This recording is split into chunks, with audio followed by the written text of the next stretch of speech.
El humo de la pólvora se ha disipado, y lo que queda a la vista es el tablero de ajedrez de Juan Román Riquelme, donde la pieza más tóxica y a la vez más valiosa está lista para volver al juego. El Plan Villa no es una estrategia de último momento, es la culminación calculada de una espera directiva. El spoiler es que Riquelme usará la medalla de la Copa Argentina de Sebastián Villa como el yunque sobre el cual forjará la narrativa de la redención deportiva. La jugada maestra fue la llamada a Villa inmediatamente después de su proeza ante Argentinos Juniors. Román no lo llamó por su arrepentimiento, sino por su excelencia en los penales y su golazo indomable. El shock más grande es el sacrificio humano que implica este regreso. El cuerpo técnico, bajo el hipotético Úbeda, recibió la orden de relegar a cualquier juvenil que puede estorbar la titularidad del colombiano, convirtiendo a Saralegui y Ceballos en víctimas colaterales. La pregunta crucial es: ¿hasta qué punto la necesidad de títulos justifica el sacrificio de la ética institucional y el castigo a la cantera que ha mantenido la cara del club en la adversidad? Román tiene la respuesta, y está grabada en el contrato punitivo que Villa acaba de firmar. Quédense con nosotros, porque vamos a desvelar la conversación exacta entre el ídolo y el exiliado, el diseño del equipo martillo que Úbeda creará para atacar con Villa, y el verdadero temor de Cavani ante la llegada del extremo polémico. Suscríbanse ahora y opinen. ¿Villa es un error moral o un acierto deportivo de Riquelme? El golpe de autoridad de Juan Román Riquelme se gestó en una sola noche. La final de la Copa Argentina fue el escenario que Román utilizó para dar el visto bueno definitivo. Sebastián Villa no solo ganó el título con Independiente Rivadavia, ganó la narrativa. Su actuación en la semifinal ante Argentinos Juniors fue una declaración de talento indomable. Un gol que rompió el esquema y una ejecución fría en la tanda de penales. Riquelme vio en esa actuación la prueba de carácter que necesitaba. No le importaba el arrepentimiento del jugador, le importaba su capacidad de ser decisivo bajo presión extrema. La llamada telefónica fue concisa. Menos de 3 minutos. Riquelme no habló de ética, habló de fútbol. Seba, Boca te necesita. Ese penal vale más que cualquier cosa. Quiero que vuelvas. Villa entendió el mensaje. Su regreso no es un favor, es un reconocimiento a su talento. La condición del colombiano fue la de un campeón, titularidad asegurada y un contrato que honre su valor en el campo. Riquelme aceptó la premisa y puso a trabajar al Consejo de Fútbol inmediatamente en el diseño del contrato punitivo. El club debe pagar la ambición de su dirigente y la urgencia de un título. El fútbol ha vencido a la moral, y Riquelme es el verdugo de esta victoria. La geometría del sacrificio es la clave para entender el costo real del Plan Villa. La dirigencia necesita dinero para cubrir los bonos y el salario variable del colombiano. El activo más líquido de Boca sigue siendo la cantera. La venta de Cristian Medina es inminente, una salida dolorosa que se cierra en cifras millonarias con un club italiano. Medina es la moneda que compra la gambeta de Villa. La ironía es cruel. El talento se vende para comprar el talento polémico. Pero la purga no termina con Medina. El cuerpo técnico recibió la orden de reorganizar el esquema para garantizar la titularidad de Villa, y esto implica la relegación de jugadores que han demostrado compromiso y rendimiento. Saralegui, el volante de despliegue, perderá su lugar para dar paso a un mediocampo más defensivo que compense el desgaste de Villa. Ceballos, que luchaba por volver, verá su oportunidad reducida al banquillo. El mensaje a la cantera es devastador. La disciplina y la lealtad no son suficientes si el club necesita un golpe de efecto. Riquelme está quemando el futuro de Boca para garantizar el éxito inmediato de Villa. La operación es un acto de desesperación disfrazado de pragmatismo. ¿Creen que sacrificar el futuro por un campeón es una buena inversión? Comenten su análisis ahora. El equipo martillo de Úbeda es la respuesta táctica al regreso de Sebastián Villa. El hipotético entrenador sabe que no puede controlar el ego de Villa, pero sí puede controlar el sistema que lo rodea. El plan es transformar a Boca en un equipo de transición rápida, diseñado para explotar la velocidad punta del colombiano. Villa será el ariete, el jugador que rompe la defensa en 2 toques. El mediocampo será un escudo blindado, 2 volantes centrales de marca pura que trabajen como guardianes de la zona que Villa deja libre. Zenón, el creador, será reubicado como mediapunta, actuando como el lanzador principal de Villa con pases al vacío. El esquema se convierte en un 4-2-3-1 con una simetría marcada. Ataque total por la derecha, contención y equilibrio por la izquierda. La clave es la sociedad Cavani-Villa. El uruguayo necesita un socio veloz que lo asista, y Villa es el único capaz de generar centros con tanta urgencia. Úbeda apuesta todo a la explosividad. El riesgo es que Villa priorice la jugada individual y rompa el orden táctico. El entrenador debe ser muy firme con el colombiano desde el primer día.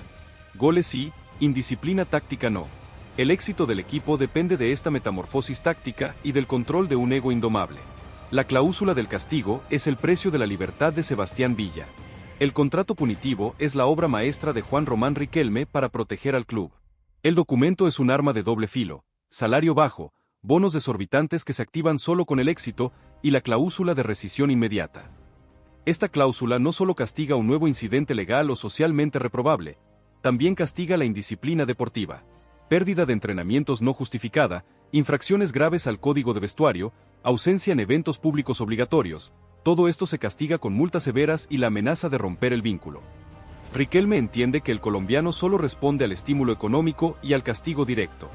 Villa está atado a su rendimiento y a su conducta. El club se blindó legalmente, pero el costo es dejar el destino de la dirigencia en manos de la disciplina de un solo jugador. La presión es la única garantía que tiene Riquelme. Si Villa no rinde, se va. Si se equivoca, se va.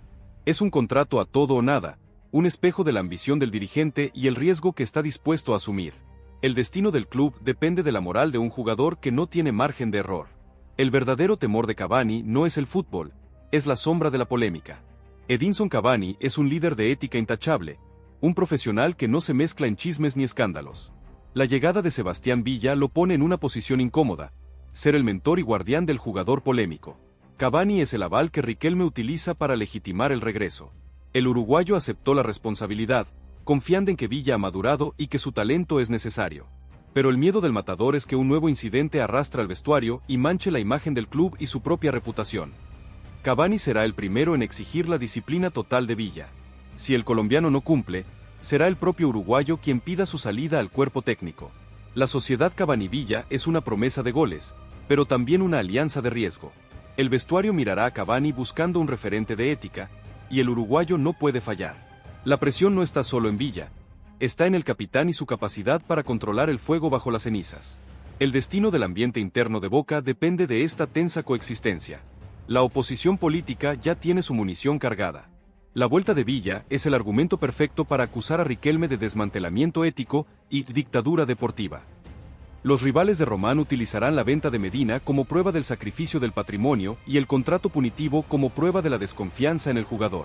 La estrategia es buscar la fractura social en la Bombonera. La oposición apunta a la primera presentación de Villa ante el público, buscando abucheos y protestas que simbolicen el rechazo a la política del dirigente. Riquelme está preparado para el ataque. Su respuesta será el título de Villa en la Copa Argentina y la urgencia de la Copa Libertadores. El mensaje será de unidad en torno al éxito. La batalla política se juega en la cancha, y Román está arriesgando su carrera en cada gambeta del colombiano. El riesgo es altísimo. Si Villa fracasa, la caída de Riquelme será inevitable. La historia de Boca está llena de estos cismas. ¿Creen que la hinchada perdonará a Riquelme si Villa les da la Copa Libertadores? Queremos su opinión sobre el costo de la gloria. El impacto colateral en Saralegui y Ceballos es un golpe a la moral de la cantera. Los jóvenes ven como su esfuerzo es menos importante que el talento explosivo y el pasado polémico. Saralegui, el volante de sacrificio, será el más perjudicado tácticamente. Su posición es esencial para el equilibrio, pero Úbeda necesita reforzar la marca para compensar a Villa. El joven será relegado al banquillo, una decisión que puede generar una fuga de talento. Ceballos, que luchaba por volver, verá su oportunidad disminuida por la titularidad indiscutible de Villa. La dirigencia debe ser cuidadosa con estos jugadores, evitando que la frustración se convierta en rebeldía. El club debe hablarles, prometerles futuro, mientras venden su presente. La doble moral de Boca se expone en este manejo de la cantera. El plan Villa se financia con el talento y se justifica con el sacrificio de los jóvenes del club. Es la triste realidad del fútbol actual. El éxito inmediato vale más que la formación y la ética. La narrativa de la redención debe ser perfecta para funcionar. Villa debe ser el héroe que vuelve a salvar al club. Su discurso debe ser de humildad y compromiso. El cuerpo técnico trabaja con un psicólogo para canalizar el ego de Villa hacia el campo. La clave es convencer al jugador de que solo el éxito lo salvará del juicio público. Su medalla de la Copa Argentina es su pasaporte, pero la Copa Libertadores es su visa permanente. Villa entiende que no tiene margen de error. El fracaso es la condena total y el exilio definitivo. El jugador debe jugar cada partido como una final personal. La presión es inmensa, más grande que cualquier defensa. Riquelme ha puesto toda su fe en la capacidad de Villa para transformar la polémica en goles. El destino de su gestión está atado a los pies del colombiano. El tiempo dirá si esta apuesta es genialidad o locura. El cierre de la operación es el final de una etapa en Boca. La venta de Medina y el regreso de Villa marcan el triunfo del pragmatismo sin límites. Riquelme ha decidido que la gloria vale más que la moral. El club vive en un limbo ético, esperando que la pelota entre en el arco rival para silenciar las conciencias. El plan Villa está activado. El jugador está de vuelta. La pregunta final que se hace la hinchada, la que define el futuro de Boca y el legado de Juan Román Riquelme, es: ¿podrá Sebastián Villa, el campeón que vuelve por un llamado de urgencia, ser el factor decisivo que le dé a Boca la séptima copa, o el peso de su pasado será tan grande que su inevitable polémica terminará por hundir al club en el caos total? El terremoto moral que sacudió a Boca tras la activación del plan Villa no es la noticia. La noticia es la estructura de titanio que Juan Román Riquelme ha diseñado para sostener el regreso más polémico del fútbol argentino. El spoiler más letal es que la jugada de Román va más allá de la cancha y apunta directamente a su legado político. Villa no es solo un jugador, es la bala de plata que debe garantizar la continuidad del máximo dirigente Ceneice. El SOC es la filtración del Pacto de los Bonos Punitivos, un documento secreto que establece que cada gol de Villa vale 10 veces más que cualquier canterano, pero que cada paso en falso lo condena a la ruina inmediata. El verdadero análisis se centra en el mecanismo legal que Riquelme utilizó para puentear el código de ética del club, la venta relámpago de Cristian Medina como el cheque que paga la redención, y el silencio cómplice de jugadores emblemáticos como Cavani, atrapados entre la ética y la ambición de un título. La sociedad ha condenado la decisión, pero Riquelme solo responde con el eco del penal campeón de Villa en la Copa Argentina. La pregunta que rompe el silencio es cruda. ¿Puede la ambición de la séptima Copa justificar una traición tan flagrante a los valores institucionales, o será el regreso de Villa el principio del fin para la gestión de Riquelme? Analizaremos la reacción de River Plate, el miedo del cuerpo técnico a la implosión del vestuario y la estrategia de la 12 para convertir la Bombonera en un escudo humano. Suscríbanse de inmediato y opinen. ¿Riquelme es un genio o un suicida político con el plan Villa? La parte 2 del regreso más caliente ya está aquí. El anuncio extraoficial del regreso de Sebastián Villa desató una tormenta que cubrió todo el mapa del fútbol argentino, superando la polémica que generó su salida inicial. La prensa deportiva se dividió entre el análisis pragmático, los que celebran la llegada de un desequilibrante necesario, y el cuestionamiento ético, los que condenan la doble moral de Boca.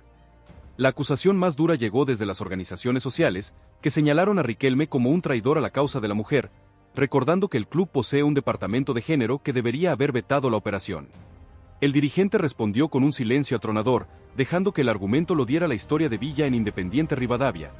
Villa ya pagó su castigo en el cancha, y ahora vuelve como un campeón que se ganó su lugar.